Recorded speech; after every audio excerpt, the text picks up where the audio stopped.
আজ অনেক দিন পর তোমাদের সামনে এলাম।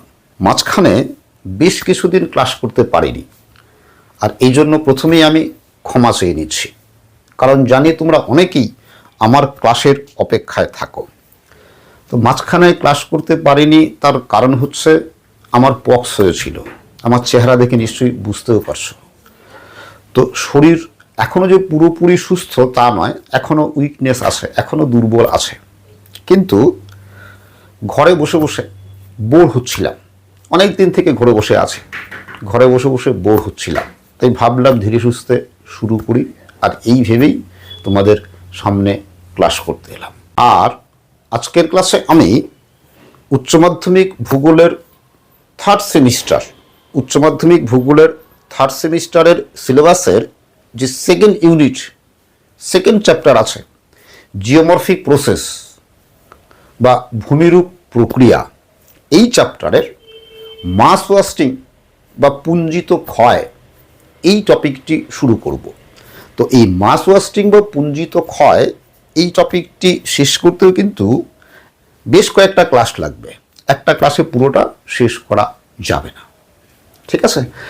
আর এই টপিকটি যারা উচ্চ মাধ্যমিক থার্ড সেমিস্টার পরীক্ষা দেবে তাদের জন্য তো ইম্পর্ট্যান্ট অবশ্যই, পাশাপাশি যারা এসএসসির জন্য প্রিপারেশান নিচ্ছ, এসএলএসটি স্কুল সার্ভিস কমিশন পরীক্ষার জন্য যারা প্রিপারেশান নিচ্ছ, তাদের জন্য এই টপিকটি খুবই ইম্পর্ট্যান্ট, ঠিক আছে?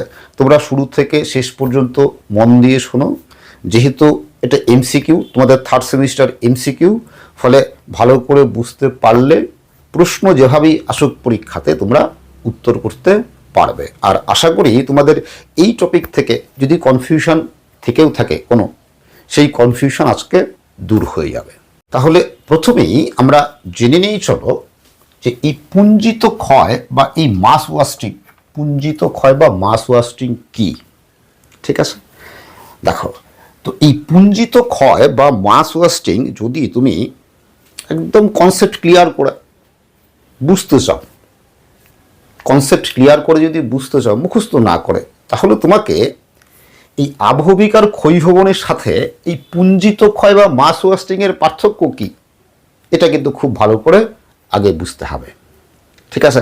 আর মনে রাখবে, তুমি যদি নিজে নিজে দুটা বিষয়ের মধ্যে পার্থক্য তৈরি করতে পারছো, দুটাকে আলাদা করে ডিফারেন্সিয়েট করতে পারছো, তার মানেই ওই দুটা বিষয় সম্পর্কে তোমার কনসেপশন ক্লিয়ার হয়েছে। কনসেপশন ক্লিয়ার হলেই কিন্তু তুমি অন্য একটা বিষয়ের সঙ্গে অন্য একটা বিষয়ের তুমি ডিফারেন্সিয়েট বা পার্থক্য তৈরি করতে পারবে নিজের থেকেই, ঠিক আছে? দেখো, তো এই আবহবিক আর ক্ষয়ীভবন কি আমরা আগেই জেনেছি, তোমরাও জানো, তাই কি না? তবু আবারও বুঝে নাও, খুব সহজ করে বলছি। দেখো, মনে করো এই কোনো একটা ভূপৃষ্ঠ আছে, আর এগুলো হচ্ছে শিলাস্তর, ঠিক আছে? এবার মনে করো এই শিলাস্তরের এই উপরের শিলাস্তরটার মনে করো এইটুকু অংশ শিলাস্তরের এইটুকু অংশ ভেঙে চূর্ণ বিচূর্ণ হলো বিভিন্ন প্রক্রিয়ায়, যান্ত্রিক প্রক্রিয়া, রাসায়নিক প্রক্রিয়া, বিভিন্নভাবে ভেঙে চূর্ণ বিচূর্ণ হলো, ঠিক আছে? তো এই শিলাস্তরের উপরি অংশটা ভেঙে চূর্ণ বিচূর্ণ হলো। এবার চূর্ণ বিচূর্ণ হওয়ার পরে যদি এই শিলা চূর্ণগুলো সেখানেই পড়ে থাকে, তখন সেটাকে বলা হয় আবহবিকার। ক্লিয়ার? তাহলে শিলাস্তর, ভূপৃষ্ঠের উপরের শিলাস্তর বিভিন্ন প্রক্রিয়ায় ভাঙলো, সেটা যে কোনো প্রক্রিয়া হতে পারে, ভেঙে চূর্ণ বিচূর্ণ হলো। এবার চূর্ণ বিচূর্ণ হওয়ার পর যদি শিলাস্তর ভূপৃষ্ঠের উপরে সেখানেই পড়ে থাকে, তখন তার নাম আবহবিকার। ক্লিয়ার? দেখো, তাহলে আবহবিকার বুঝলাম।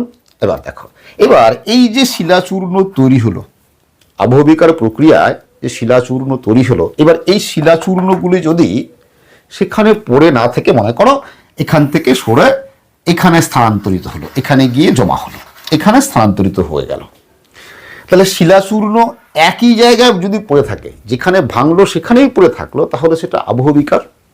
কিন্তু ভাঙার পরে শিলাচূর্ণগুলি যদি এখানে পড়ে না থেকে এখান থেকে সরে গেল, সরে এখানে চলে আসলো, ঠিক আছে? তো এই যে সরে গেল, স্থানান্তরিত হলো, এই স্থানান্তরিত যদি হয় কিসের দ্বারা হবে? তো শিলাচূর্ণগুলোর তো আর হাত পা নেই যে হেঁটে হেঁটে চলে যাবে, তাই কি না? কিসের দ্বারা হতে পারে? এবার এই শিলাচূর্ণগুলো স্থানান্তর হতে পারে কিসের দ্বারা? নদীর জলের দ্বারা হতে পারে। নদীর জল এখান থেকে শিলাচূর্ণগুলোকে নিয়ে এখানে চলে গেল, তাই তো? হিমবাহ দ্বারা হতে পারে, তাই তো? আর কি বায়ু প্রবাহের দ্বারা হতে পারে, আবার কি সমুদ্রের তরঙ্গের দ্বারাও হতে পারে। তো এগুলো কি প্রত্যেকটা গতিশীল প্রাকৃতিক শক্তি। তো এই গতিশীল প্রাকৃতিক শক্তিগুলোর দ্বারা যদি এই শিলাচূর্ণ যেখান থেকে ভাঙলো সেখানে না থেকে কি হলো? স্থানান্তরিত হয়ে গেল এই গতিশীল প্রাকৃতিক শক্তিগুলির দ্বারা, তখন সেটাকে বলা হয় ক্ষয়ীভবন। ক্লিয়ার? তার মানে আবহবিকার কি? শিলাচূর্ণ মানে শিলা ভেঙে চূর্ণ বিচূর্ণ হওয়ার পর যদি সেখানেই পড়ে থাকে সেটা আবহবিকার। আর যদি দূরে সরে যায়, কার দ্বারা সরে যাবে? যদি কার দ্বারা? নদী, হিমবাহ, বায়ু, সমুদ্র তরঙ্গ এগুলোর দ্বারা যদি দূরে সরে যায় তখন সেটাকে বলা হবে কি? ক্ষয়ীভবন। ক্লিয়ার? আবার দেখো এরকম কি হতে পারে ভেবে দেখো তো, যে মনে করো এই শিলাচূর্ণ আসে, শিলা ভেঙে চূর্ণ বিচূর্ণ হলো। এবার এই শিলা ভেঙে চূর্ণ বিচূর্ণ হওয়ার পরে এই শিলাচূর্ণগুলোকে নদীও নিয়ে গেল না, নদীর জলধারাও স্থানান্তর করলো না, হিমবাহের বরফস্তূপও স্থানান্তর করলো না, বায়ু এখান থেকে নিয়ে গেল না বা স্থানান্তর করলো না, সমুদ্রের তরঙ্গ এখান থেকে স্থানান্তর করলো না। কোনো গতিশীল প্রাকৃতিক শক্তি এই শিলাচূর্ণগুলোকে স্থানান্তর করলো না। ক্লিয়ার? তারপরেও যদি এই শিলাচূর্ণগুলো স্থানান্তরিত হয়, এগুলো ছাড়া নদী, হিমবাহ, বায়ু, সমুদ্র তরঙ্গ কেউ এদেরকে নিয়ে গেল না, এই ভাঙা শিলাচূর্ণগুলোকে কেউ নিয়ে গেল না। তারপরেও যদি এই শিলাচূর্ণগুলো স্থানান্তরিত হয়, এক জায়গা থেকে আরেক জায়গায় স্থানান্তর ঘটে, তখন সেই প্রক্রিয়াটাকেই বলা হয় পুঞ্জিত ক্ষয় বা মাস ওয়াস্টিং। তাহলে এটা কিভাবে সম্ভব? নিজেরা ভেবে দেখো, যে শিলাচূর্ণ নদীর সাহায্যেও যাবে না, হিমবাহ ঠেলে নিয়ে যাবে না, বায়ু প্রবাহ ঠেলে নিয়ে যাবে না, সমুদ্র তরঙ্গও ঠেলে নিয়ে যাবে না। কিভাবে সম্ভব ভাবো, দেখো কিরকম, কিভাবে সম্ভব। মনে করো এই কোনো খাড়া পাহাড় আছে, ওকে? তো এই খাড়া পাহাড়ের ঢাল, ঠিক আছে? তো খাড়া পাহাড়ের ঢালে মনে করো এখানকার এই ঢালের শিলাস্তর মনে করো ভেঙে চূর্ণ বিচূর্ণ হলো। ক্লিয়ার? তো এবার এই যে এখানকার শিলা ভেঙে চূর্ণ বিচূর্ণ হলো, এবার এই ভাঙা অংশগুলো কি এখানে থাকবে? কি থাকবে না। কি হবে? এখানকার এই ভাঙা অংশ বা শিলাচূর্ণগুলো কি গড়িয়ে নিচের দিকে নামবে, এই তো নিচে গড়িয়ে পড়ে যাবে। তো এই নিচে গড়িয়ে পড়ার জন্য নদী লাগছে না, হিমবাহ লাগছে না, বায়ু লাগছে না, সমুদ্র তরঙ্গ লাগছে না। তাহলে এগুলোর সাহায্য ছাড়াই কি হচ্ছে? খাড়া বা ঢালের শিলাচূর্ণ নিচে গড়িয়ে নামছে। তো কোন শক্তির জন্য? কি কারণে? কি মাধ্যাকর্ষণ শক্তি বা অভিকর্ষজ বলের জন্য, তাই তো? তাহলে এই অভিকর্ষজ বলের প্রভাবে যখন শিলাচূর্ণের স্থানান্তর ঘটে তখন সেটাকেই বলা হয় কি? মাস ওয়াস্টিং বা পুঞ্জিত ক্ষয়। ঠিক আছে? তো এখান থেকে কিন্তু প্রশ্ন হয়, ছোট ছোট প্রশ্ন হয়। যদি প্রশ্ন হয় যে পুঞ্জিত ক্ষয় বা মাস ওয়াস্টিং এর প্রধান চালিকা শক্তি কি, যদি মনে করো চারটা অপশন আছে, নদী আছে, হিমবাহ আছে, বায়ু আছে, আর আছে অভিকর্ষজ বল, তাহলে উত্তর কি হবে? বুঝতেই পারছো উত্তর কি হবে? অভিকর্ষজ বল। তার মানে এই মাস ওয়াস্টিং বা পুঞ্জিত ক্ষয়ের মূল চালিকা শক্তি হলো অভিকর্ষজ বল। আবার দেখো, যদি এরকম কোনো জায়গায় এরকম একদম সমতল ভূমি হয়, তাহলে সমতল ভূমি হলে অভিকর্ষজ বলে এই শিলাচূর্ণের স্থানান্তর ঘটবে। সাধারণত সমতল ভূমি হলে পরে অভিকর্ষজ বলের জন্য বা পৃথিবীর মাধ্যাকর্ষণ শক্তির জন্য শিলাচূর্ণের মাটির স্থানান্তর ঘটে না সাধারণত। ঠিক আছে?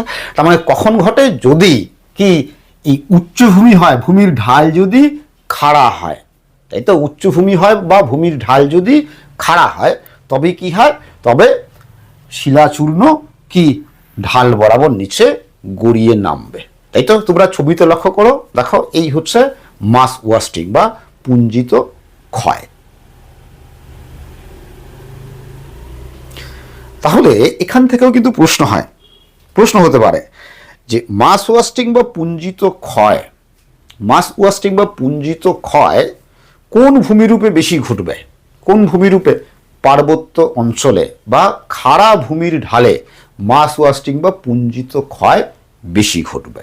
এরপর দেখো, এই যে পুঞ্জিত ক্ষয়, এই পুঞ্জিত ক্ষয়কেই কিন্তু আবার বিভিন্ন নামে অনেক ভূবিজ্ঞানী উল্লেখ করেছেন। যেমন দেখো, পুঞ্জিত ক্ষয়কে অনেকে পুঞ্জিত স্খলন বলেছেন, অনেকে আবার পুঞ্জিত স্থানান্তর বলেছেন, অনেকে আবার ভর বিচরণও বলেছেন। ঠিক আছে? তো ইংরেজিতে মাস মুভমেন্ট, দেখো এই পুঞ্জিত স্থানান্তর মানে মাস মুভমেন্ট। এবার দেখো, এখানে একটা কনফিউশন আছে যে এই মাস ওয়াস্টিং আর মাস মুভমেন্ট মানে পুঞ্জিত ক্ষয় আর পুঞ্জিত স্থানান্তর, এই দুটোর মধ্যে কি কোনো পার্থক্য আছে? দেখো, এখানে কিন্তু এই নিয়ে কিন্তু ভূবিজ্ঞানীদের মধ্যে বিভিন্ন মতামত পাওয়া যায়। অনেক ভূবিজ্ঞানী বলেন যে এই পুঞ্জিত ক্ষয়, মাস ওয়াস্টিং আর মাস মুভমেন্ট একই। আবার কোনো ভূবিজ্ঞানী বলেন শুধুমাত্র অভিকর্ষজ বল দ্বারা শিলাচূর্ণের স্থানান্তর ঘটলেই, শুধুমাত্র অভিকর্ষজ বল, সেটাকে মাস ওয়াস্টিং বলেছেন। আবার তারাই বলেছেন যে যদি মনে করে খাড়া ঢাল আছে, এবার এই খাড়া ঢালে এই ফাটল আছে, ফাটলে জল প্রবেশ করলো, ঠিক আছে, জল প্রবেশ করলে কি হবে? এখানকার যে শিলাস্তর আছে, শিলাস্তর কি হবে? শিথিল হয়ে যাবে, কিছুটা আলগা হয়ে যাবে। তখন কি হবে? শিথিল ও আলগা হলে নিচের দিকে নামতে শুরু করবে, তাই তো? তাহলে এখানেও অভিকর্ষজ বলের জন্যই হচ্ছে নামছে, তাই তো? কিন্তু কে হেল্প করছে? জল, তাই তো? ফাটলে জল প্রবেশ করে শিলাস্তরটাকে শিথিল করেছে, তাই তো? জল কি করেছে? জল হেল্প করেছে, তাই তো, নিচে নামার জন্য। ঠিক আছে? তো অনেকে বলেন যে শুধুমাত্র অভিকর্ষজ বলের জন্য শিলার স্থানান্তর হলে সেটাকে মাস ওয়াস্টিং বলে, আর জলের সাহায্য নিয়ে যদি এই শিলাস্তরের স্থানান্তর হয়, জলের দ্বারা না, কিন্তু জলের সাহায্য নিয়ে যদি শিলাস্তরের স্থানান্তর ঘটে অভিকর্ষজ বলেই পাহাড়ের ঢাল বরাবর, তখন সেটাকে মাস মুভমেন্ট বলে। ঠিক আছে? তো এটা নিয়ে কিন্তু বিতর্ক এখনো আছেই। আর মনে রাখবে, এই মাস ওয়াস্টিং বা পুঞ্জিত ক্ষয় এই কথাটি, মাস ওয়াস্টিং এই কথাটি প্রথম ব্যাখ্যা করেন বা এই কথাটি প্রথম প্রচলন করেন ভূবিজ্ঞানী CF শার্প 1938 সালে। এটাও কিন্তু প্রশ্ন হতে পারে, শর্ট কোশ্চেন হতে পারে, মানে MCQ হবে এটাও। ঠিক আছে? হতে পারে, প্রশ্ন হতে পারে যে মাস ওয়াস্টিং শব্দটি কে প্রথম ব্যবহার করেন বা কে প্রথম উল্লেখ করেন। তাহলে উত্তর কি হবে? CF শার্প, কত? 1938 সালে। এবার তোমরা এই ছবিটা লক্ষ্য করো, এটাই হচ্ছে মাস ওয়াস্টিং বা পুঞ্জিত ক্ষয়, তাই তো? তো এই পুঞ্জিত ক্ষয় থেকে বা এই পুঞ্জিত ক্ষয়ের আমরা কি কি বৈশিষ্ট্য দেখতে পাবো সেগুলো এবার এক এক করে দেখে নিই। চলো দেখো, দু একটা বৈশিষ্ট্য আমরা আগেই জেনে নিয়েছি, তাই তো? কি যে পুঞ্জিত ক্ষয় কি অভিকর্ষজ বল বা মাধ্যাকর্ষণ শক্তির জন্য ঘটবে, তাই তো? আর কি খাড়া ঢালে পুঞ্জিত ক্ষয় ঘটবে, তাই তো? খাড়া ঢালে বা পার্বত্য অঞ্চলে পুঞ্জিত ক্ষয় ঘটবে। আর কি বৈশিষ্ট্য হবে দেখো, যে পুঞ্জিত ক্ষয় ঘটলে নগ্নিভবন ঘটবে। মনে রাখতে হবে কিন্তু, পুঞ্জিত ক্ষয় ঘটলে নগ্নিভবন ঘটবে। কি হবে দেখো, মনে করো কোনো একটা পাহাড় আছে, এই কোনো একটা পাহাড়ের ঢাল, ঠিক আছে? এবার এগুলো এটা একটা শিলাস্তর, এটা একটা শিলাস্তর, এটা একটা শিলাস্তর, ওকে? তো এটা মনে করো A শিলাস্তর, সবার উপরে আছে, তার নিচে আছে এটা মনে করো B শিলাস্তর, তার নিচেটা C শিলাস্তর। তাহলে সবার উপরে কোনটা আছে? A শিলাস্তরটা আছে। তাহলে A শিলাস্তরটা কি করেছে? B শিলাস্তরকে ঢেকে রেখেছে, তাই তো? আবৃত করে রেখেছে। এবার পুঞ্জিত ক্ষয় ঘটলে কোনটায় ঘটবে? A শিলাস্তরে ঘটবে। তো মনে করো এখানকার এই শিলাস্তরে পুঞ্জিত ক্ষয় ঘটলো, এখানকার এইটুকু অংশ ভেঙে বা চূর্ণ বিচূর্ণ হয়ে গুড়িয়ে নেমে গেল। তাহলে দেখো, এই যে নেমে গেল, তার মানে কি উপরের শিলাস্তরটা নিচে কি গড়িয়ে ভেঙে চূর্ণ বিচূর্ণ হয়ে নেমে গেল, পুঞ্জিত ক্ষয় ঘটলো। তাহলে পুঞ্জিত ক্ষয় ঘটলে কি হলো? এবার এই যে নিচের শিলাস্তর, এই যে B শিলাস্তরটা আগে কি A শিলাস্তর দিয়ে ঢাকা ছিল বা আবৃত ছিল, এবার পুঞ্জিত ক্ষয় ঘটার পর কি হলো? এই B শিলাস্তরটা কি উন্মুক্ত হয়ে গেল, ভূপৃষ্ঠে ভেসে উঠল। আর এই উন্মুক্ত হয়ে যাওয়ায় মানে হচ্ছে কি নগ্ন হয়ে যাওয়া, উলঙ্গ হয়ে যাওয়া, তাই তো? তাহলে এই যে বি শিলাস্তরটা নগ্ন বা উলঙ্গ হলো কি জন্য?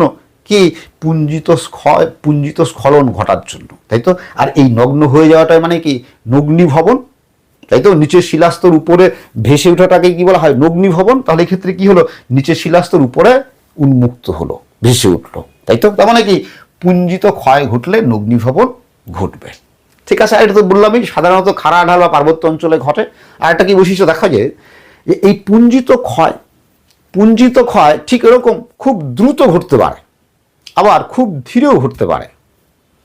ঠিক আছে, খুব দ্রুত ঘটতে পারে, খুব ধীরে ঘটতে পারে, আবার হঠাৎ করেও পুঞ্জিত ক্ষয় ঘটতে পারে। ঠিক আছে, আবার কি দেখো যে পুঞ্জিত ক্ষয়ে শিলাচূর্ণের ভৌত পরিবর্তন ঘটে। বড় টুকরা থাকলে সেটা ভেঙে আকৃতি ছোট হয়, আরও ভেঙে ক্ষুদ্রাকৃতি হয়, তাই তো? আকৃতির পরিবর্তন ঘটে কি মানে কি ভৌত পরিবর্তন ঘটে। সাধারণত ভৌত পরিবর্তন ঘটে সাধারণত, কিন্তু মানে ভৌত পরিবর্তন ঘটে কিন্তু রাসায়নিক পরিবর্তন সাধারণত ঘটে না। তাহলে পুঞ্জিত ক্ষয়ে শিলাস্তরের ভৌত পরিবর্তন ঘটে কিন্তু সাধারণত রাসায়নিক পরিবর্তন ঘটে না। এবার আমরা দেখে নিই চলো এই পুঞ্জিত ক্ষয়ের নিয়ন্ত্রকগুলি কি কি। ওকে, দেখো পুঞ্জিত ক্ষয়ের অনেকগুলি নিয়ন্ত্রক আছে। এদের মধ্যে প্রধান দুটা নিয়ন্ত্রক এর একটা হচ্ছে অভিকর্ষজ বল, আরেকটা হচ্ছে ভূমির ঢালের কৌণিক মান। দেখো এই যে অভিকর্ষজ বল, পুঞ্জিত ক্ষয় কি অভিকর্ষজ বলের মাধ্যমে ঘটে, তাই তো? এবার এই অভিকর্ষজ বল পুঞ্জিত ক্ষয়কে কিভাবে নিয়ন্ত্রণ করে দেখো। মনে করো এই দুটো ছবি লক্ষ্য করো। এখানে মনে করো এই কোনো একটা খাড়া পাহাড়ের ঢাল আছে। এবার ঢালে এই বড় একটা শিলাখণ্ড আছে, ঠিক আছে? এবার এই শিলাখণ্ডটা এখানে দাঁড়িয়ে থাকবে, স্থির থাকবে, নাকি ঢাল বরাবর নিচের দিকে নেমে আসতে থাকবে? কি হবে আমরা কি করে বুঝবো? আমরা কিন্তু এই অভিকর্ষজ বল ক্যালকুলেট করে সেটা জানা যাবে। ঠিক আছে, আবার এখানে এই মনে করো একটা খাড়া ঢাল, এই একটা ঢাল আছে। ঢালের দেখো এখানে এই যে ঢালের শিলাস্তরের এইটুকু অংশ অনেকটা ঝুলন্ত অবস্থায় আছে। এবার এই খাড়া ঢালের শিলাস্তরের এইটুকু অংশ ভেঙে পড়ে যাবে, নাকি এই ঢালের সঙ্গে এই ভূমির সঙ্গে এখানকার ভূমির সঙ্গে জুড়েই থাকবে?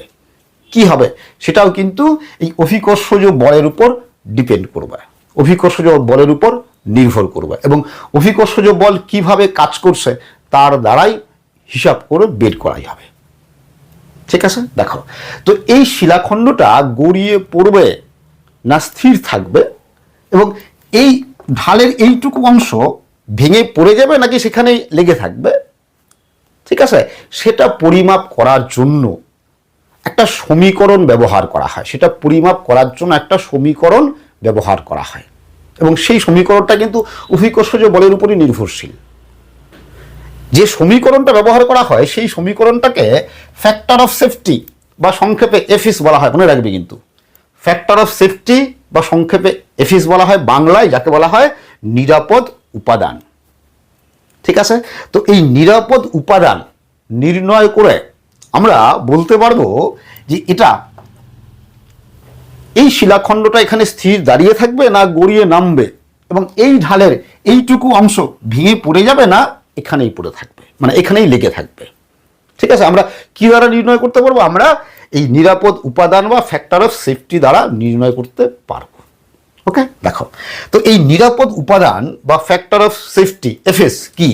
দেখো নিরাপদ উপাদান মানে হচ্ছে শিয়ার স্ট্রেংথ আর শিয়ার ফোর্স, ইংরেজিতেই পড়বে এটা। ঠিক আছে, বাংলায় বিভিন্নভাবে অর্থ হয়, ইংরেজিতেই পড়বে। শিয়ার স্ট্রেংথ বাই শিয়ার ফোর্স মানে শিয়ার স্ট্রেংথ আর শিয়ার ফোর্সের অনুপাত। শিয়ার স্ট্রেংথ আর শিয়ার ফোর্সকে অনুপাতে প্রকাশ করলেই সেটাকে বলা হয় নিরাপদ উপাদান বা ফ্যাক্টর অফ সেফটি। ঠিক আছে, তাহলে এখানে তোমাকে এই শিয়ার স্ট্রেংথ কোনটা আর শিয়ার ফোর্স কোনটা এই দুটো ভালো করে আগে বুঝতে হবে। তো প্রথমে দেখো এই শিয়ার ফোর্স কি। দেখো শিয়ার ফোর্স মানে হচ্ছে, দেখো যে খাড়া ঢালে কোনো একটা বস্তু থাকলে সেই বস্তুর মধ্যে গড়িয়ে পড়ার একটা প্রবণতা তৈরি হয়। কি বলছি, খাড়া ঢালে কোনো বস্তু থাকলে, যেমন এই যে এই বস্তুটা আছে, এর মধ্যে কি এই নিচের দিকে নেমে আসার বা গড়িয়ে যাওয়ার একটা প্রবণতা তৈরি হয়।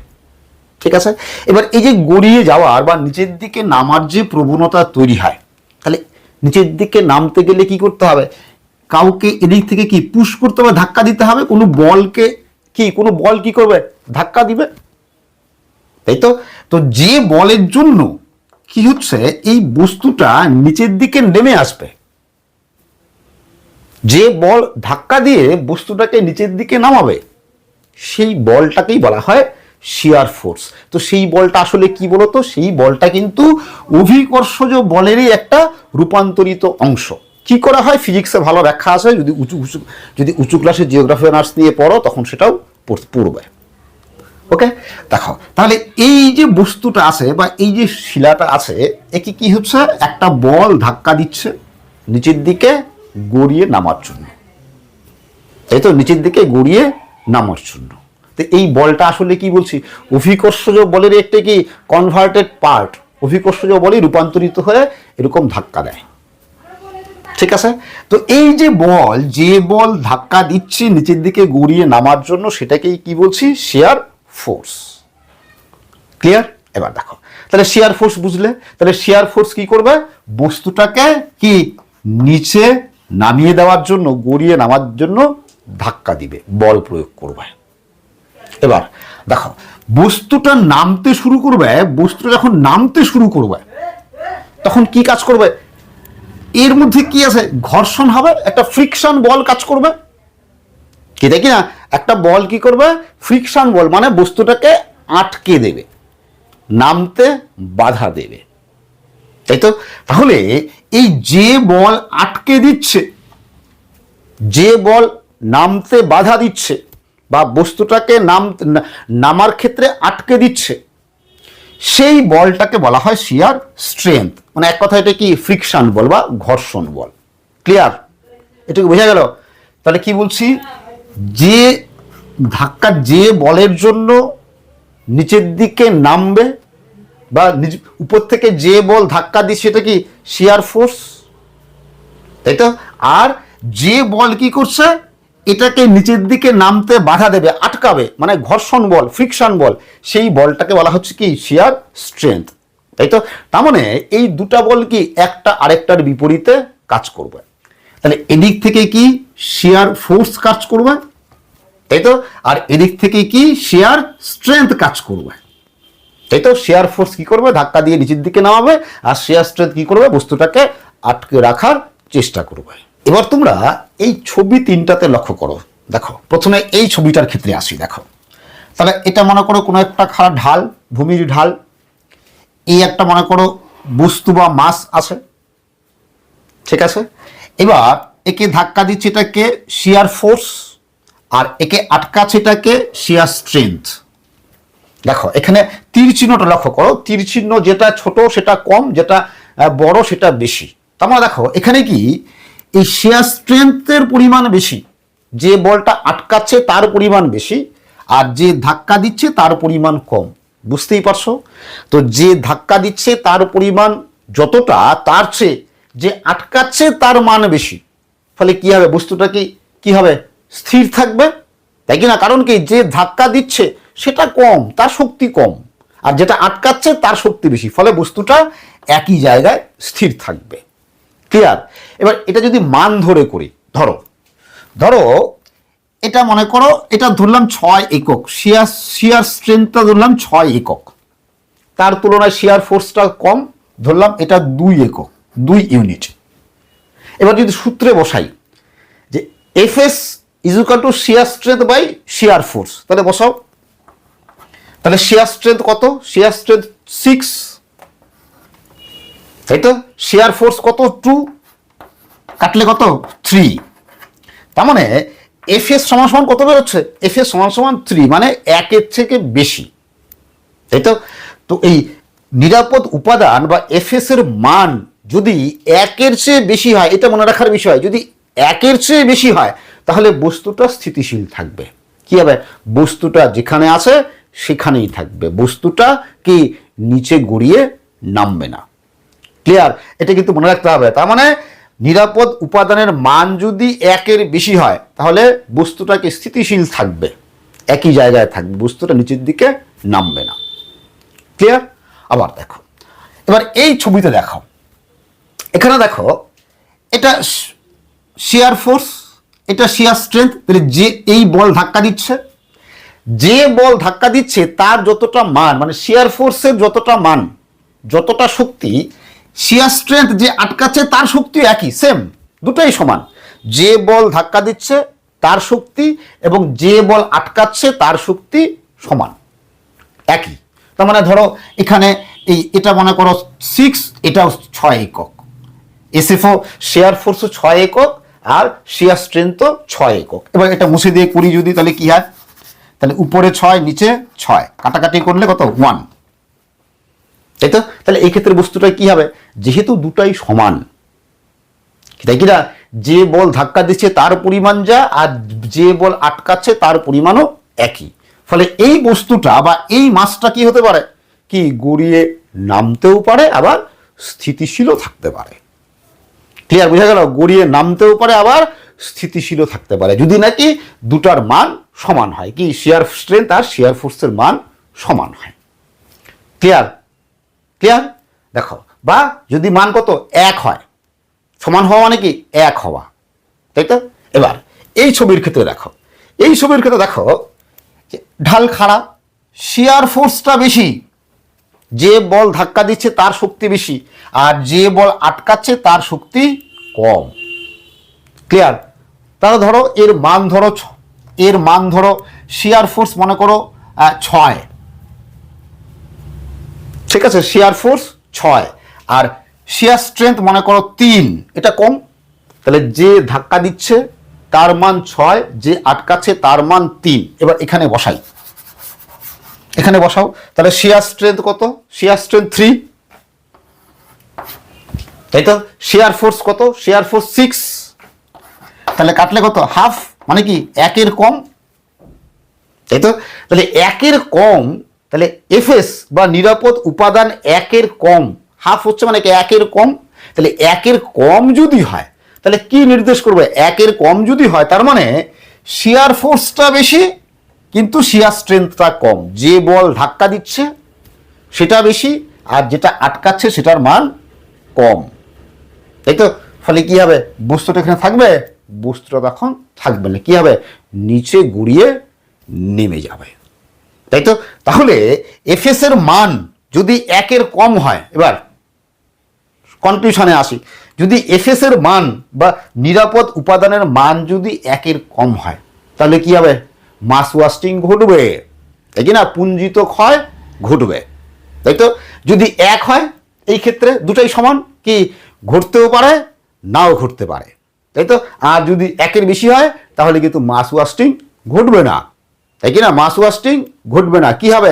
মাস ওয়াস্টিং কি হবে? শিলাস্তর বা শিলাপুঞ্জগুলো কি যেখানে ছিল সেখানেই স্থিতিশীল থাকবে।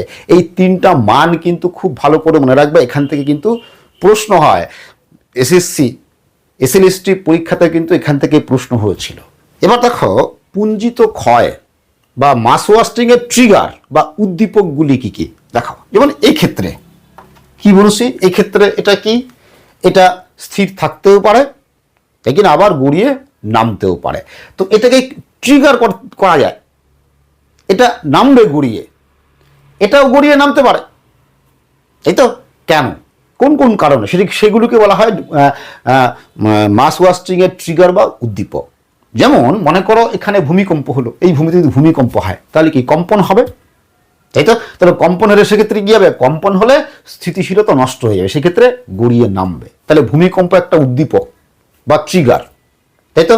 জল, মনে করো এখানে বৃষ্টির জল প্রচুর পরিমাণে, এর তলে বৃষ্টির জল প্রবেশ করলো, তাহলে কি পিচ্ছিল হবে, সেক্ষেত্রে কি গড়িয়ে নেমে যাবে। এটা একটা ট্রিগার বা উদ্দীপক, তাই তো? জলও একটা উদ্দীপক, ভূমিকম্প উদ্দীপক, তাই তো? মানুষের কার্যকলাপের জন্য হতে পারে, মনে করো এরকম খাড়া ঢালে খনি খনন করার জন্য বোম ব্লাস্ট করলো মানুষ, বোমা বিস্ফোরণ ঘটালো, তাহলে কী হবে, বোমা বিস্ফোরণ ঘটালেও কী হবে, সেক্ষেত্রে দেখা যাবে যে যেটা গড়িয়ে নামার কথা ছিল না, মাস ওয়াস্টিং ঘটার কথা ছিল না, সেক্ষেত্রে সেখানেও মাস ওয়াস্টিং ঘটবে।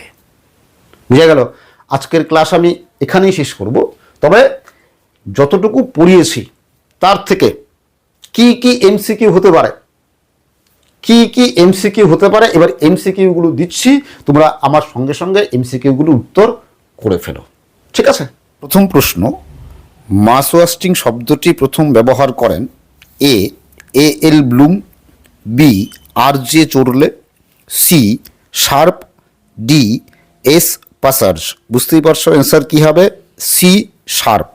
2 নম্বর প্রশ্ন, পুঞ্জিত ক্ষয়ের প্রধান চালিকা শক্তি হল এ অভিকর্ষজ বল, বি মহাকর্ষ বল, সি জলপ্রবাহ, ডি হিমবাহ। বুঝতেই পারছো উত্তর কী হবে, অপশন এ অভিকর্ষজ বল। 3 নম্বর প্রশ্ন, পুঞ্জিত ক্ষয় সবচেয়ে বেশি ঘটে এ মেরু অঞ্চলে, বি মরু অঞ্চলে, সি পার্বত্য অঞ্চলে, ডি উপকূল অঞ্চলে। বুঝতেই পারছো উত্তর কী হবে, উত্তর হবে সি পার্বত্য অঞ্চলে। 4 নম্বর প্রশ্ন, নিচের কোনটি পুঞ্জিত ক্ষয়ের অন্যতম নিয়ন্ত্রক এ ভূমিকম্প, বি শিলাস্তরের প্রকৃতি, সি ভূমির ঢাল, ডি উদ্ভিদের আবরণ।